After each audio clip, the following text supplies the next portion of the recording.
Bonjour Martin, bienvenue chez nous entrepreneurs. Bonjour Jessica, merci beaucoup. Alors dites-nous, qu'est-ce que vous faites et depuis combien de temps vous faites ça? Eh bien, écoutez, chez Quico, on a une activité qui est assez spécifique. On est spécialisé dans l'analyse de cycle de vie des équipements électriques, électroniques et de génie climatique. Donc, je vais concrétiser un petit peu ce que ça veut dire. En gros, l'analyse de cycle de vie, c'est une méthode scientifique d'évaluation environnementale qui Ok, permet en fait d'analyser tous les impacts environnementaux liés à un produit sur l'ensemble de son cycle de vie. C'est une méthode qui est une méthodologie qui est développée depuis presque 40 ans par des experts ah en la oui, matière d'accord. et qui est aujourd'hui reconnue par le corps scientifique et les pouvoirs publics comme l'approche la plus robuste et la plus fiable en matière d'évaluation environnementale.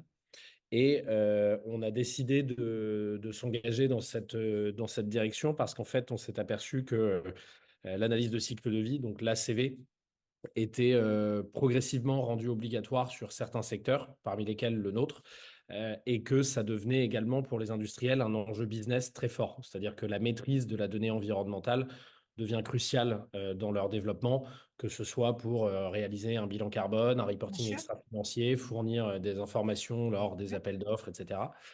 Et qu'en parallèle de ça, en fait, la CV est une méthode qui est assez complexe et longue à mettre en place, d'accord, avec des solutions historiques qui sont pas forcément adaptées à des enjeux de volumétrie.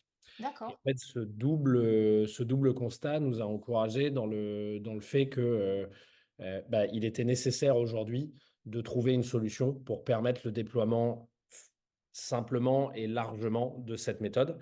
Et donc, on a lancé Quico avec mon associé Marie en 2021 D'accord. avec dès l'origine une ADN axée autour de l'excellence scientifique. Donc, on a pour ça mis en place un partenariat avec le pôle éco-conception des arts et métiers. Génial. On a recruté très tôt une ingénieure spécialisée en analyse de cycle de vie qui a réalisé sa thèse chez nous sur l'automatisation de la CV. Et en Génial. fait, ces travaux de R&D que nous avons menés nous ont permis petit à petit de trouver des procédés, des protocoles d'automatisation de l'analyse de cycle de vie. Et donc aujourd'hui, voilà, on est spécialisé dans ce domaine-là. Donc on travaille avec des industriels qui fabriquent ce type de produits. Ok, Ça va être du luminaire, du câble, de la ventilation, de la climatisation, etc. d'accord. Globalement, tout ce qu'on trouve dans un bâtiment, Ah ouais, de ok, structure d'accord. électrique, électronique ou de génie climatique. Ouais, ok. Et donc, on accompagne ces industriels dans la réalisation de leurs analyses de cycle de vie et dans la production de rapports dont ils peuvent se saisir pour adresser leur marché, répondre aux réglementations, faire de l'éco-conception, etc. Juste pour que j'arrive à bien comprendre, est-ce que vous proposez une application ou un système qui leur permette d'eux-mêmes d'évaluer ou est-ce que vous êtes un peu consultant et vous allez dans l'entreprise pour évaluer vous-même leur analyse de cycle de vie? Alors, on a les deux casquettes parce D'accord, que aujourd'hui sur le marché, les deux besoins sont clairement exprimés. On a d'accord, des industriels qui souhaitent être accompagnés, donc ok, externaliser clairement les ressources en matière ouais, d'analyse de cycle de vie. Donc, dans ce cas de figure, on a des experts ACV Quico qui vont accompagner le client dans la collecte des données et qui vont ensuite produire les rapports ok, pour eux. Et puis, on a également une solution logicielle ok. qui permet aux industriels d'internaliser cette fois-ci l'ensemble de notre technologie pour pouvoir être autonome. D'accord, ok, génial. Mais en fait, je me dis que le potentiel, il est énorme parce que Il est- là, on est en plein développement. Oui, Aujourd'hui, c'est le bâtiment, mais je suppose qu'il y a encore plein de métiers qui n'ont pas encore cette contrainte, mais qui vont y arriver. Enfin, ouais, ouais, ouais, donc tout c'est à fait. génial. Enfin, tant mieux. Enfin, là, il y a une belle création de marché et un beau développement potentiel, quoi. Ouais, il y a un marché qui est conséquent, qui est encore assez jeune et Ok, qui est en permanence en développement. ok. Euh, L'analyse de cycle de vie vise aujourd'hui quatre secteurs principaux, l'alimentaire, Oui, là, l'ameublement, d'accord, le ok. textile et les équipements électriques et électroniques. Donc nous, on a fait le choix, c'est une stratégie Oui, assumée, d'accord. Ok. d'être sur une verticale et Ah d'être ouais. très niche. Ok. Euh, donc voilà, Ah non, après, super. Top. la technologie qu'on a développée aujourd'hui a été développée de manière à être duplicable à d'autres typologies de produits. Ah ouais, génial. Vous êtes combien dans l'équipe là? On est 15. Ah ouais, génial, super. Alors, si on parle un peu depuis 2021 de votre parcours de chef d'entreprise, quel est Ouais. votre plus grand apprentissage en tant que chef d'entreprise?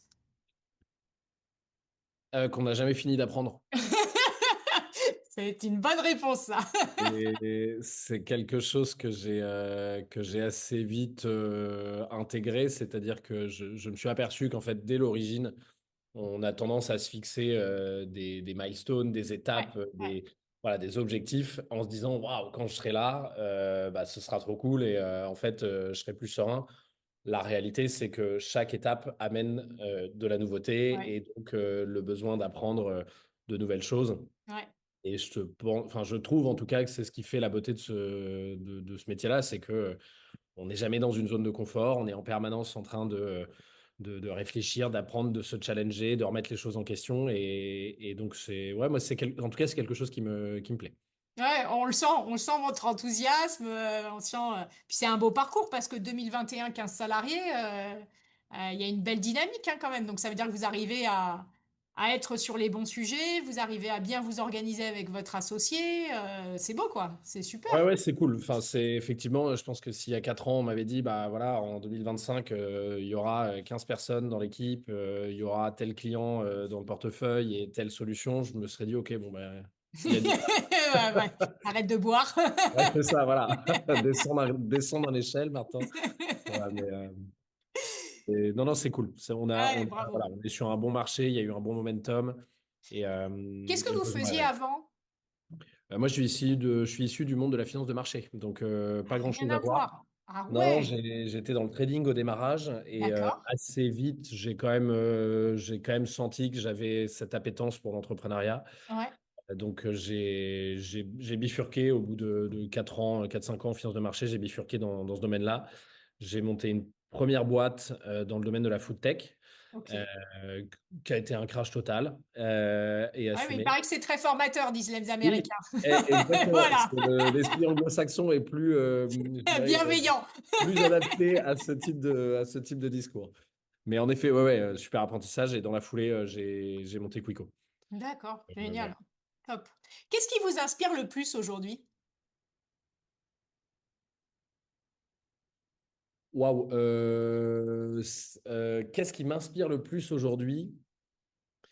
Je crois que c'est la création de valeur Ok, au sens large. C'est-à-dire, alors, dans un premier temps, moi, j'ai monté une boîte en me disant, voilà, j'aimerais être entrepreneur, mais je veux que ça le soit dans le domaine de l'impact. Alors, l'impact, ok. c'est large, hein, ça peut être Oui, social, sociétal, environnemental, peu importe. bien Mais sûr.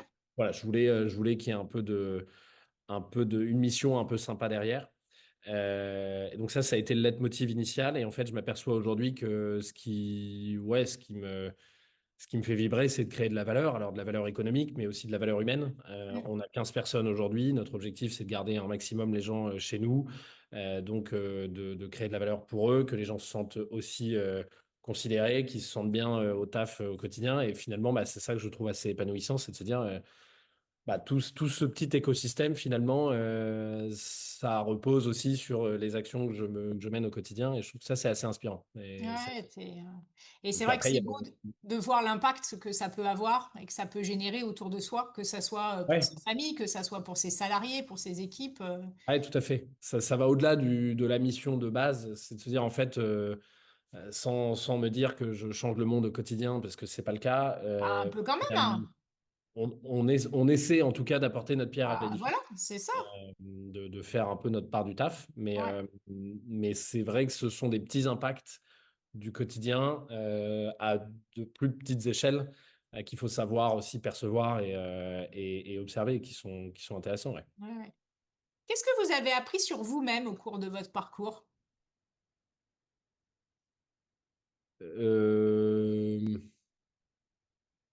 que j'ai une bonne résistance au stress. Je le savais, mais je En confirmé. même temps, en faisant de la finance de marché, si vous m'aviez dit le contraire, je vous aurais dit, moi, bah, tant mieux, hein.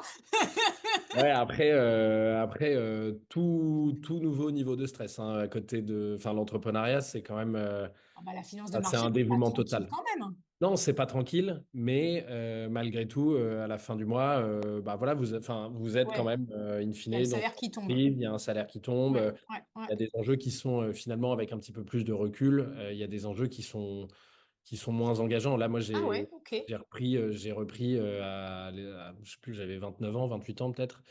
J'ai repris ma vie à zéro. Donc, j'ai fait un trait sur mon salaire, j'ai fait un trait Oui, sur les ça c'est perspectives courageux. d'utilisation. J'ai mis en risque aussi mon avenir parce que Ouais, bah, il y a aussi un potentiel d'échec qui est énorme dans ce domaine d'activité. Et tout ça, ouais, tout ça, c'est un stress qui est quand même assez différent. C'est de se dire, je vais finalement à contre-courant de mon environnement, de mes potes qui continuent de croître. Bah, moi, je fais le move inverse. ouais, C'est ouais, ouais, ouais, ouais, je c'est pars de courageux, hein. zéro et je mets C'est, tout sur la table. ouais, c'est assez courageux. Et alors, justement, à quoi ressemble l'avenir et quels sont les défis que vous allez devoir relever? Euh, Alors, il y a différents sujets dans la question, à mon sens, mais l'avenir de l'entreprise en tant que telle, c'est de poursuivre son développement, Ouais, donc son développement commercial naturellement, donc ouais, continuer à prendre des parts de marché sur notre secteur. Développement technique, on a ok, une vision produit qui est assez bien établie aujourd'hui et qui nous permet de voir jusqu'à 3-4 ans ce qu'on doit ouais, mettre en place pour engager un petit peu plus les industriels, leur apporter un peu plus de valeur ouais, ajoutée ouais, sur leurs données. ouais. Et puis, on a également la chance d'avoir été soutenu par un investisseur qui est une entreprise spécialisée dans le développement de logiciels Ah, génial. euh, dans le domaine, enfin, dont les logiciels visent le même marché que nous. Ah, Et très donc, forcément, intéressant. il y a pas mal de synergies à mettre en place avec eux. Il y a des complémentarités dans les solutions, il y a des synergies business à mettre en place. Et ça, c'est hyper intéressant parce que ça ouvre des perspectives qu'on Ouais, n'avait pas forcément avant.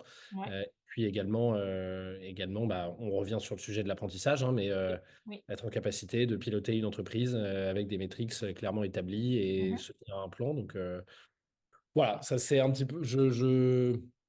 J'évite de viser à 10 ans parce que l'incertitude est C'est grande. loin, c'est loin, 10 ans, effectivement. Voilà. Mais en tout cas, l'objectif aujourd'hui, c'est de continuer à, voilà, continuer à nous implanter sur le marché, devenir un des acteurs de référence sur notre verticale et s'internationaliser aussi. Ça a commencé déjà Ok. cette année. Ah, génial. Bah, Super. parce on est sur une verticale en fait qui, par essence, regroupe des industriels qui sont des multinationales. Oui, mais ça paraît logique en Ouais, même temps, bien sûr. voilà. Et Et donc, en on a fait, l'international, est-ce que ça change quelque chose? Parce que finalement, c'est la même méthode. Alors, si ce n'est la langue, bien sûr, bien entendu, ouais. mais Bah, c'est une excellente question. Effectivement, quand je dis on doit s'internationaliser, ça ne veut pas dire qu'on va ouvrir des bureaux en Italie, en ouais, Allemagne, ouais, ouais, en Espagne. C'est simplement être capable d'adresser finalement chaque pays avec ses ouais, spécificités ouais, méthodologiques. oui, Et donc, voilà, il y a un axe produit assez fort dans ouais, ouais, super. l'internationalisation. Et sur le business en tant que tel, finalement, en fait, c'est plutôt tisser une toile au sein des industriels avec lesquels on travaille déjà, qui ont des business units dans Mhm. différents pays. Ouais, c'est clair. Quel serait votre conseil à une personne qui envisage de se lancer dans les affaires? Euh, il y en a plusieurs. S'assurer qu'on est bien câblé pour le job. Je pense que tout le monde n'est pas fait pour Ouais, l'entrepreneuriat ça c'est vrai. Ouais.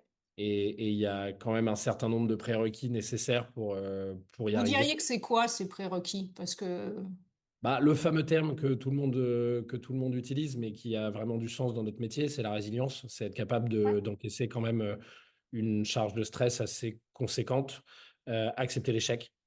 ouais, Parce qu'il y en a sur le chemin et ça ouais. peut être un échec total ou un échec partiel, mais en tout cas, il faut accepter de prendre son risque. Et puis surtout, une bonne dose d'insouciance, je pense. D'insouciance, Ah oui. Oui, enfin, je pense qu'au démarrage, quand je vois ça, alors j'ai peu de recul, mais j'ai 4 ans et demi, 5 ans de quand même. Enfin boîte voilà, enfin, ça maintenant, y est. Ouais, ouais. il y a quand même une dose d'insouciance au démarrage. Parce qu'on se lance dans un défi dont on maîtrise peut-être 10% des besoins. Oui, d'accord, ok. 90% Ok. sont à acquérir au fil de l'eau et ça, il faut être en capacité d'aller les chercher. Ouais, ouais. Est-ce que c'est de l'insouciance ou j'ai pas conscience que je ne sais pas en fait? Il y a de ça. Il Oui, y a un voilà, peu, bon, je effectivement. sais pas ce qui va m'arriver, je verrai plus Et j'y tard. vais. Bon, enfin, c'est toute façon, je suis dans une salle un peu, une salle toute noire et puis bon, bah, je vais Ouais, avancer un pas après l'autre et je vais allumer la lumière au fur et à mesure, quoi. ouais, tout à Il y fait, a un mais peu ce côté-là, quoi. Mais effectivement. Et je pense, enfin, l'un des conseils aussi qui pourrait être distillé, c'est réussir à se satisfaire des petites victoires. Oui, On représente souvent l'entrepreneuriat comme une grosse montagne et à juste titre, ça c'est vrai, ça vous c'est... regardez, vous regardez de Mont Blanc et vous vous dites, je dois arriver au Ah bon. sommet, ça paraît Ouais, inatteignable. Mais ouais, finalement, ouais. si vous regardez juste en dessous en disant, bah là, je vais commencer par ça, C'est la première marche et puis la voilà. deuxième et puis Et ouais, ça, c'est primordial. ouais, c'est vrai. Primordial.